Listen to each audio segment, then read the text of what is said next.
For today's educational post, I'm reading highlighted snippets from a research article focused on gut health and its impact on your skin, also known as GSA or gut-skin axis.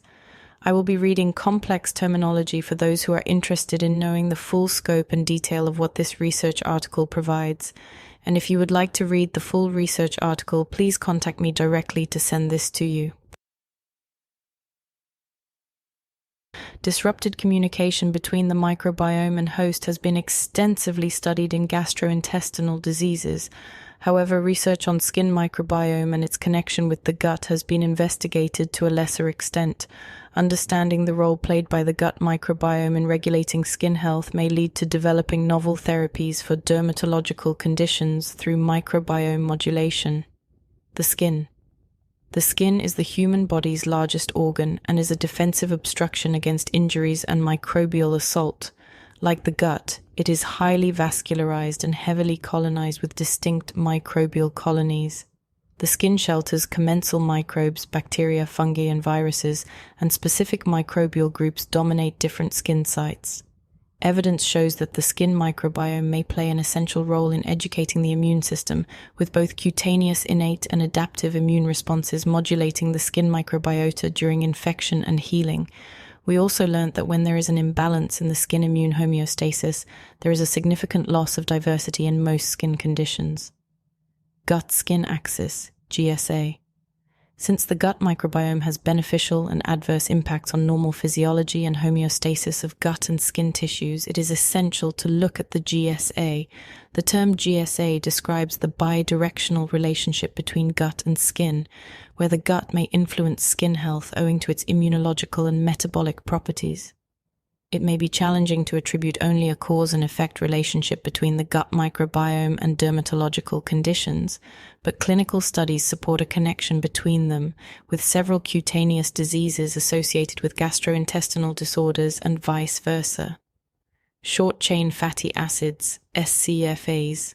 Signaling factors in GSA SCFAs are a subset of fatty acids produced from the fermentation of fiber in the gut. Evidence shows they increase the epithelia barrier function and can alleviate skin inflammation.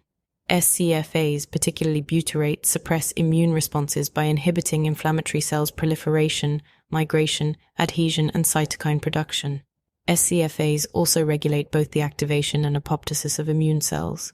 They play a vital role in determining the predominance of specific skin microbiome profiles, which can impact the cutaneous immune defense mechanisms. Effect of gut-skin dysbiosis on skin physiology, acne vulgaris. Acne is a chronic inflammatory disease of the pilosebaceous unit, and its pathophysiology includes oversecretion of sebum, abnormal keratinization, and the pro-inflammatory activity of the cutaneous microbiome. Dysbiosis in gut microbiota has been thought to contribute to the inflammatory response seen in acne, with notably increased ratios of bacteroidetes to firmicutes, with overall reduced levels of actinobacteria, bifidobacterium, coprobacillus, lactobacilli species, and proteobacteria. Various metabolic pathways, in addition to the gut microbiome, influence the pathophysiology of acne vulgaris, such as the mTOR pathway, which becomes activated by a high glycemic load. Furthermore, the high glycemic load is the main contributor to higher levels of insulin/insulin-like growth factor, IGF-1, signaling and enabling the expression of specific transcription factors, FOXO1, ultimately leading to acne development. A high-fat diet devoid of fiber also influences the development of acne. This may contribute to alterations in gut motility and microbial profile. The loss of microbial biofilm, particularly bifidobacterium, causes intestinal permeability where endotoxins can travel through and gain systemic access. Inflammation and oxidative stress are a burden that is increased in gut dysbiosis and can be attenuated with dietary changes and oral live cultures.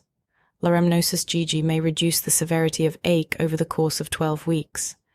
Bifidobacteria and lactobacillus species may improve glycemic load, inflammation, and the release of substance P from the intestinal tract and skin, and attenuate the stress response associated with acne. Topical live cultures may hold a place by lowering skin inflammation and mediating substance P*, atopic dermatitis, AD, also known as eczema.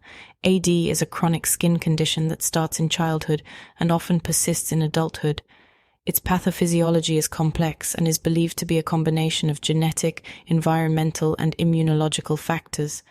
However, evidence shows that the development of AD starts as early as infancy, and the dominant strain in AD is the Staph aureus strain. Antimicrobial peptides, AMP, are one of the most critical defense lines in the skin, and they fight pathogenic microbes such as S. aureus. A reduction in AMP expression is associated with the development of AD lesions. Lowered AMP stimulation due to the activity of Th2 cytokines may lead to allergies. A combination of L. salivarius, LS01, and B. lactis, BR03, showed positive results.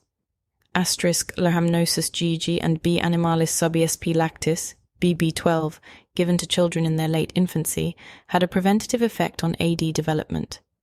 Leishmaniasis GG alone or in conjunction with Reuteri given to infants with AD and cow's milk allergy demonstrated a significant 56% reduction in severity. Topical live cultures. Live cultures, as we know, are live microorganisms, and the viability of live cultures is a prerequisite for certain benefits, such as the release of metabolites at the site of adhesion properties. However, some semi-active or non-replicative bacterial preparations may retain a similar activity to the live forms. Topically applied Vitriosilla filiformis extract exerts similar biological activity to the live cultures in the gut.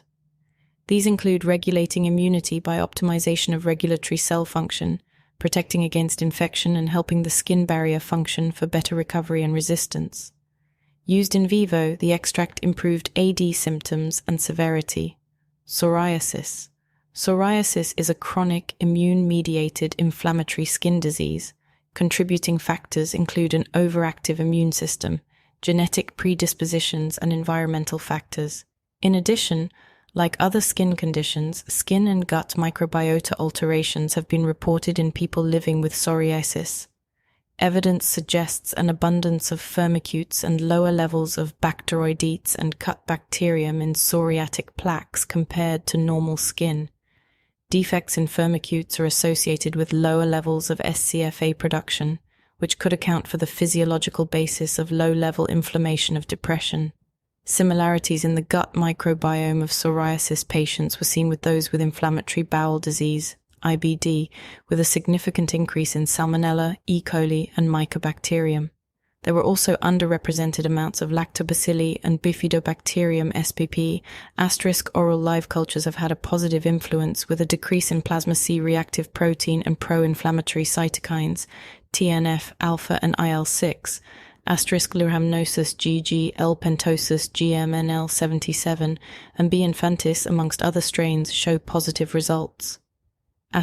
paracasi, CNCM 12116, ST11, improved skin barrier function recovery and decreased signs of reactive skin inflammation. Approaching each dermatological condition will differ based on the individual's clinical history.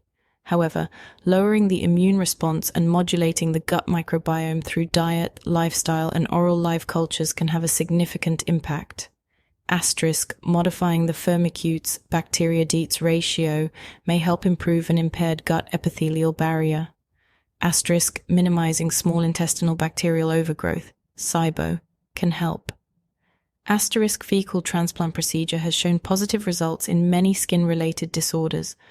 Supporting the GSA should be considered an integral part of the much more extensive network, the gut-brain-skin axis.